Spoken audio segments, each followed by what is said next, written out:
Hi, everyone. Welcome to another episode of Corporate Underground. Today's session is When the Dominoes Fall. How do we ground better? How do we be in the moment better? How can we trust in the unknown? How can we reflect consciously? How can we allow the puzzle to sort of fall into place and for us to become more clear about where we are and where we're going? So we also have a guest, Julie, with us, who's also going to be joining in. Welcome, Julie. It was a moment for me, Tia, that was really weird. I was just reflecting back as you were explaining this, and it's like there was this really weird point in time where I was working for Apple, doing all this in their Masters of Media program, going into recording studios and helping them when the digital recording was coming in. And there was a process called defragging, which was a process on a hard drive where there was all this stuff everywhere, right? And I was watching the little bits on the diagram going, reorganizing the bits on the thing, and I was looking at it, and funnily enough, before that I was working on a process of what is rubbish, what's the information that's trying to take me away from my goal. And I had this moment of realization as I was watching this defragging process, going, hang on a second, that's like my brain, this hard disk. I've got my neck top computer right here, and my brain is actually this fragmented disk of all these different bits of information. And the fragmentation is causing me to be slow and to not be agile and to not react in a certain way.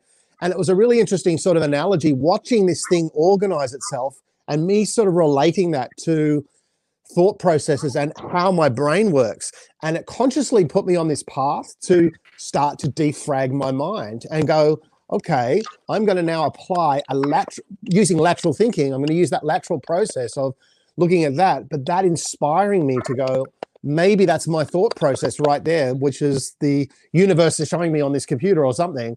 But it was actually quite fascinating because I then started getting on this journey, which I always I've harped on it before in Corporate Underground, of this figuring out what the filter is in the noise and what other things that I can do to set myself up for success. And for me personally, it was getting rid of stuff and working out how to get rid of stuff so good stuff can come in. And I just relate that back to, that was a fundamental moment for me, looking at this weird process, which has nothing to do with, in one sense, has nothing to do with my thought process, but it had everything to do at that moment.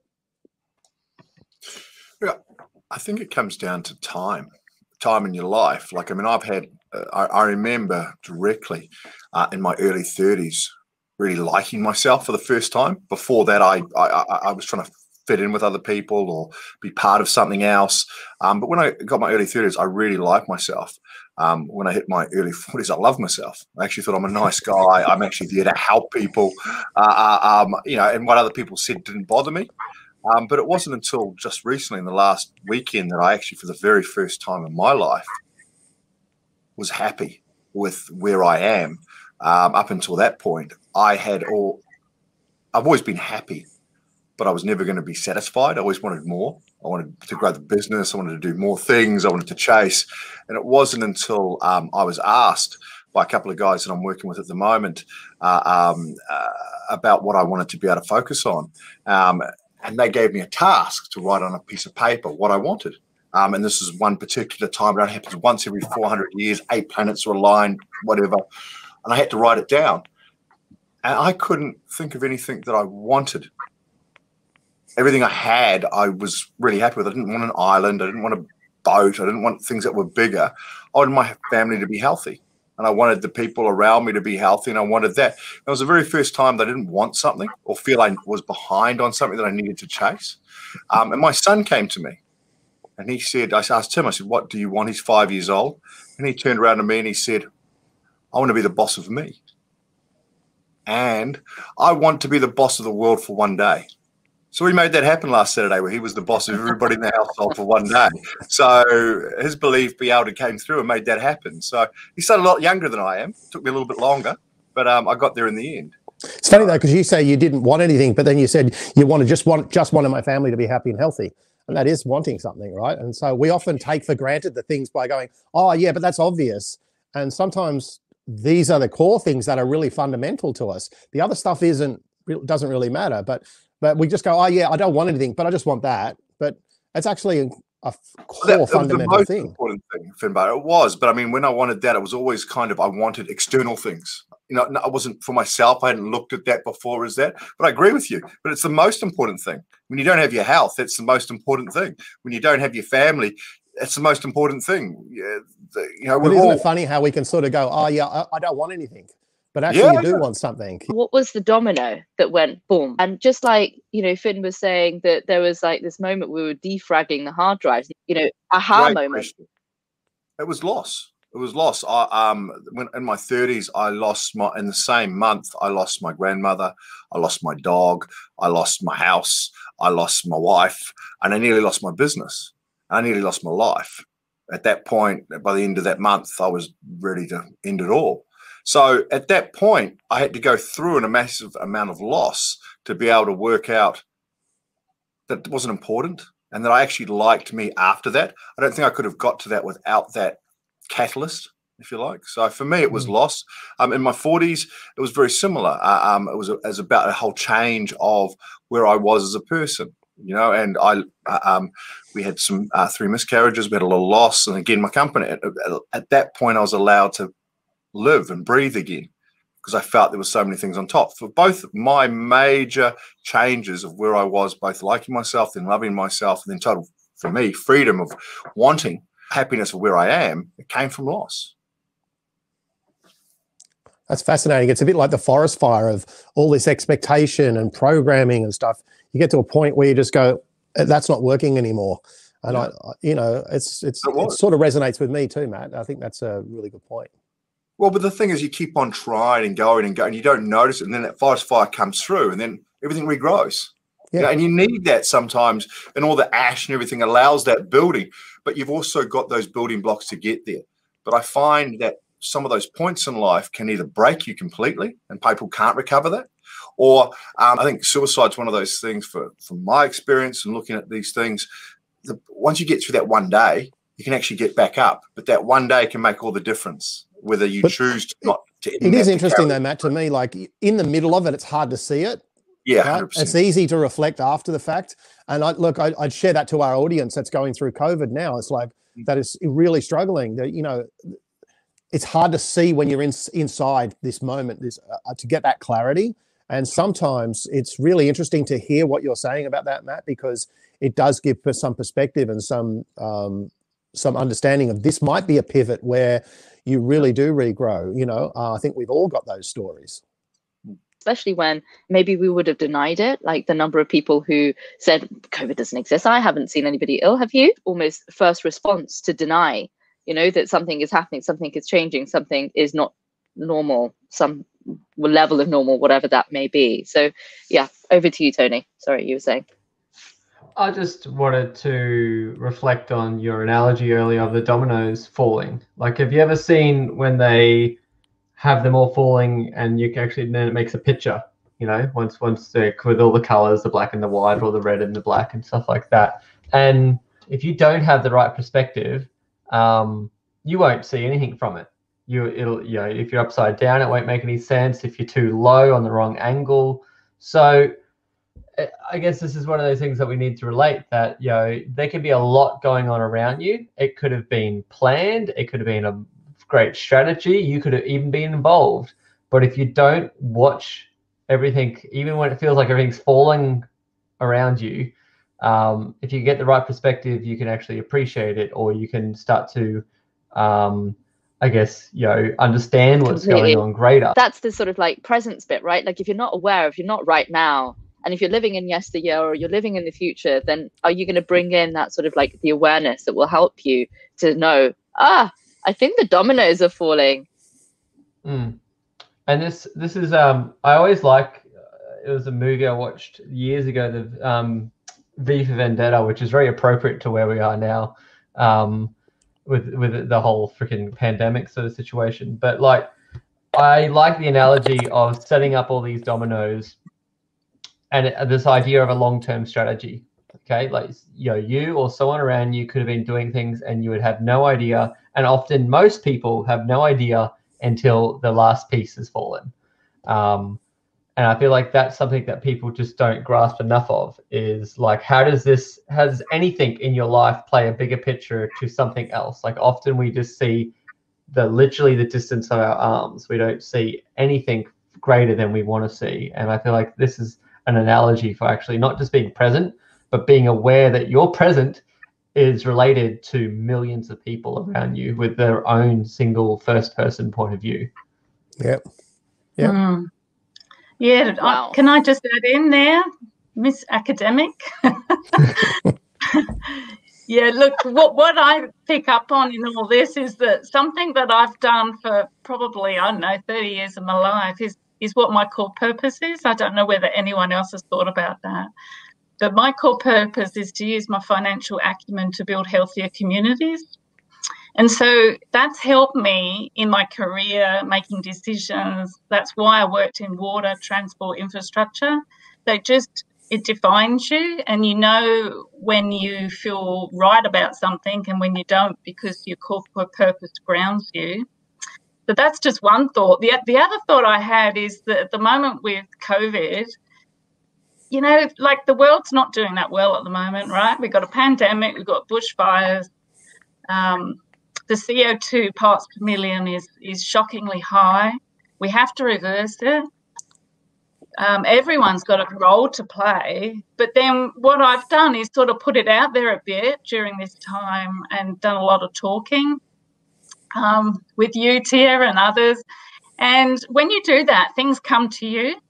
And that's something to do with, I don't know what it's to do with. It's like the universe is putting it out for you, and you sort of grab it. So people sort of come to me. And then you connect the dots, you know, things fall into place. And I think there's a great momentum in that space at the moment, not least politically. You know, hopefully something good will happen in America with Biden if he wins. China's looking at getting to zero carbon emissions. In Europe, they're already there. We're lagging behind in Australia, but hopefully we can catch up. You know, so things are happening. So that's just my take. Julie, you noticed, though, that, I mean, like, before COVID, we would have said that was unattainable. That wouldn't have happened. You know, there's no way we could have done it in 3 months, 6 months. And look where we've got to now, where, you know, there's dolphins going through. There's you can see the Himalayas for the first time. There's tourists that aren't going to places now. That mass sort of commercialization. Planes aren't in the sky. The carbon emissions are all falling across the world. We're actually seeing what it is like and what we can do in a short amount of time. Do you think that's going to continue around there? I mean, like, do you see us? I think it has got better, but there's no way that we've turned a corner, because it's just like a little dip, you know, it's a dip in the CO2. So it takes the world to want to change this thing. That's why I'm looking at the big continents and just the United Nations, whether we can get momentum over the sustainability goals. So there's a lot of people that I'm talking to that are actually really trying, in business particularly. And also state government as well, but federal was a bit different. You'd have to look at it, though. I mean, like, I don't believe that anybody was talking about that they could do it. You know, if you were kind of in the nut house of the far right. On a global level? Absolutely not. Like, on a global level, like every single country having the impact of COVID, no.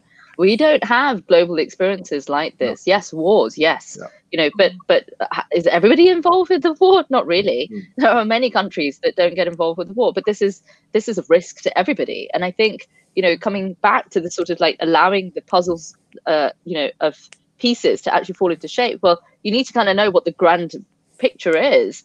And the more that picture becomes, you know, possible for you, like Tony was saying, if you don't have that picture or perspective in mind, then, you know, is there any point in the dominoes falling?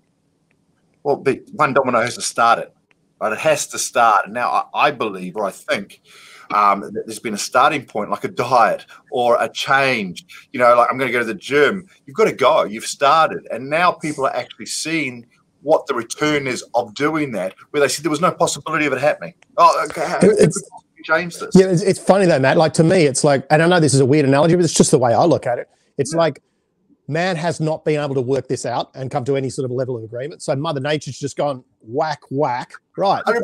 I'm going to do something. I'm going to be that first right. domino, and you guys got to deal with it, right? Yep. But look, that's just the way I look at it. So talk about that first domino. But getting back to your point here about dominoes falling, and, you know, when Tony mentioned about, you know, the patterns, and then when Julie mentioned about the data, I'm a tech guy. Like, I love data, and Julie knows that. We've run through some data processes about human thinking and creative and lateral thinking and stuff. It's, for me, what's really a piece of data that I find really important is the consequence of actions. And when you look at them as dominoes, so when you say something, how that impacts downstream. And for me, one of the lessons that really gravitated towards me was, and it's an old cliche, but so powerful, which is, don't make a decision when you're emotional, right? And so for me, I learned that lesson a long time ago, because when I look back at the decisions that I'd made when I was emotional, and the wreckage that caused, or the direction it took me away from what my core was fundamental. So I learned to look at that data about, well, how did I get here? And then work back to that first instance was, I made a decision based on emotion. And like, I look at social media now and the responses, which are all dopamine-driven emotional responses. And it's just like, wow, can we get back to some non-emotional, like intelligence-based, sort of evidence-based sort of commentary, you know? And I actually think we're going through this great sort of purge at the moment where we're in the middle of it yet. We haven't got through it, but we will get to a point where we realize that this is a generation of just everyone being emotional about stuff. But maybe there's going to be better ways to make decisions where we can be better informed, where we can learn to filter information, where we can take emotion out and use intelligence, use emotion as a driver, but not as the mitigating factor to make these core decisions. So for me, when I look at dominoes, me personally, I always think about the cause and effect of, if I do this now, is this based out of emotion? So for me, that trigger was very important, a very simple check and balance of, it's a binary, yes or no. Am I emotional or not? If I am emotional, you know what? I'm going to go and have a cup of tea before I actually even respond to this. I'm going to think about it. I'm going to ask someone else's opinion. And so, look, that was just something from me, but that resonated to me with what you're talking, what everyone's been talking about. That's the visualization I'm getting anyway. But do you think you could have done that as a 20-year-old or a 30-year-old? There's a lot of energy that comes at that point because you're so emotionally attached to things, because you're that driver. That's true, Matt, but it's education, right? So it's about I had to learn this, right? Like, it's not about, I've always been on a process of self-discovery. I've never followed sport because I don't care about a team fighting against another team. I love challenging myself. I'm much more, I don't even play snooker against someone because I just go, you win. I'm just not, I don't know why I'm like that, but I've always been looking at myself and trying to discover myself and trying to improve myself. So for me, it was about education and those learnings and tapping into weird things, like at the early age, tapping into meditation or tapping into this and just trying things and experiencing things. You know, like when I mentor a lot of older people, I say to them, okay, tell me one thing you've done this week that is you've never done before. And they're like, what do you mean? I go, just one thing, anything. Oh, I don't know. Okay, in the last 2 weeks. And I deconstruct this thing, and it's like, why when we get older do we stop experiencing? Why when we're young do we try things? We seem to be educated out of exploring. And, you know, but it's this ability to sort of have knowledge sitting over here and to still be explored, not to be so tired that we can't explore anymore because we're so comfortable in our processes, at least for me anyway. Or unimaginative. The George Land massive survey that researched like NASA's, you know, ability to be creative and imaginative during the time where, you know, the idea was to go to the moon, and NASA was like, all right, Mr. President, you might be the only one who's going there. And so it was kind of like in your dreams. But it's these sort of lofty moonshots that get us to places that we never thought that we could, because it's all about the imagination to get us there. It's the fact that we could, you know, challenge what we do know for what we don't know. And that balance has to be there between the I don't know and the you know, I do, right? Based on the fact that there could be something that you could have like created from scratch. So coming back to what you were saying about the games and the sports, I like completely appreciate, like, you know, not watching it. And I think it is very cultural, and also a really interesting, you know, deep dive into competition and cooperation. Like, I find certain games sort of like boxing to be like one dies, the other wins, right? But and yes, you do have that on the greater scale of like large games like basketball, but it kind of comes back to this synagonismos and agonismos, where one game is to kill, and then one wins, one dies. And the other is that the game always wins. Like people always ask me about my playing and my music and my studio. And to me, that's the ultimate game where everyone wins, right? Because you're constantly developing your technique and you're constantly playing back. And it's not that I beat you at playing guitar. It's more about how did I work with you to create this symphony or this structure. Absolutely. So for me, Beautiful. That's why I've always gravitated towards music and not being, and I'm not saying it's right or wrong. It's just me personally. But everybody finds their music. Everybody finds that symphony. Everybody finds that the methodology for creating clarity and grounding and being in the moment and trusting in the unknown. And it's that ability to reflect on like what it is for you or what it is for the globe, which is where we get to piece these puzzles. And so for together, music, you never stop learning music, which is great because you're always analyzing, right? And so for me, it was the beauty about music is I'm constantly looking at my life and my thought processes. And I know I'm weird, and I know most people don't do this, but that was to answer your question, Matt, is like when I was, but Matt, when I was young, no, I probably wouldn't have done that. But I guess what's young? Like I'm 52 now and I feel like I'm 12, you know, like I probably act like I'm 12, but you know what I mean? Like, it's like, I don't even know what young is. So I'm constantly evolving and learning, but that's where conversations like this about tapping into conversations that aren't normal, to me, is where some of that juice is. You can hear everyone talk about the same stuff and there's millions of, that's the noise to me. But I don't know, like this is why I love Corporate Underground. This is what I love about the things that we talk about. Yeah, but just with you were talking about how do you get that perspective, like I think this is why I think what people are saying is it doesn't really have to do with age, because you're going to get some people that get experience that changes your whole life perspective very early, okay? And others might have to wait up for 60 years to meet the right person, the right situation to have that monumental shift. So I think it's more about getting that shift in your life to change your perspective, to see the dominoes from a different angle. Yeah, good point. Oh, look, I'm reflecting on the young ones, okay? So when you're young, you've got no constraints. You've got infinite imagination. I remember, you know, making a house under a tree in the park next door. Much better than video When was that, games. last week? Yeah, that was just last week, that's right. Yeah. But, you know, as we get older, I don't know, we're conditioned through education to think a certain way, and that can constrain creativity. Yeah. So, and it's a shocker, really. That's why there's, you know, this different sort of schooling that's around the world that try to think a bit differently. But just that exam stuff, you know, it's just constraining. Yeah. So it's much better to be open. And I think that the young ones, even though they haven't got wise heads on their shoulders, they actually see things as they are. You know, that's why... Which in essence might be wise in itself. Yeah. Well, I think that's a good thing, you know. Yeah, like, totally. I mean, for whatever you think of Greta, you know, the lady in Sweden. Yeah, she's passionate. I mean, she is sort of on the spectrum a bit, but that's why she's like what she is, because she's very focused. She doesn't see anything other than what are you guys doing to this world? You know, you are cocking it up. And she brings it down to some really simple messages. And she's got a world movement now, you know, for children to do something, because the rest of us have stuffed it up.